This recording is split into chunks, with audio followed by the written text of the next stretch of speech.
The stage is set for the Summer Olympics in Paris. In about 4 hours, the opening ceremony kicks off. And for the first time in the history of the Games, it won't be taking place in a stadium. Instead, athletes will parade on the Seine with boats with each national delegation. The ceremony officially begins at 10:30 this morning, our time.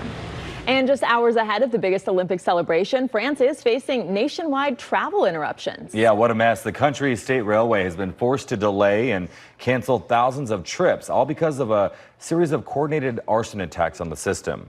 French authorities, they don't know yet who's behind the attacks, but they say the disruption has mainly affected France's high-speed train lines. The railway operator estimates the disruption will impact 800,000 people, and there are also reports that several athletes will not make the opening ceremony because of delays. The series of attacks has heightened concerns about safety as the Olympics begin. CBS correspondent Dana Jacobson spoke to a security expert. It's impossible to annihilate risks, but what the authorities have been trying to do is to minimize those threats. Also, more than 10,000 athletes competing and millions of fans attending the Games. Securing the Olympics has been a top priority. More than 45,000 police and military have been deployed to keep the Olympic kickoff safe. And, you know, while many are excited to visit Paris during the Games, not everyone is celebrating, especially not the people who live there. Take a look. Hey, if you're planning on coming to Paris for the Olympic Games, do not come. The city of Paris is making it hell on earth. There's always so welcoming. Yeah, there's always going to be people like that. Many have been using social media to complain. They say prices to ride the metro have doubled and that even students have been kicked off campuses.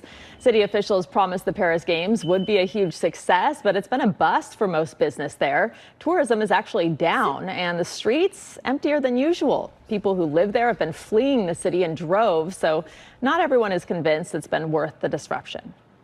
People that are thinking about coming to Paris for holidays, most of them decided not to come. The prices are really high. The tourists just simply don't want to deal with it. I know it's within a certain amount of the city, but there is quite a lot blocked off even by here. If you just want to walk down the Seine, a lot of obstructions really.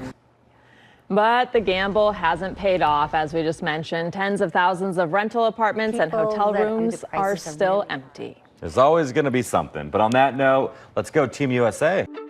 Now you can get your KCAL news, weather, and live stream all in one place on the CBS News app.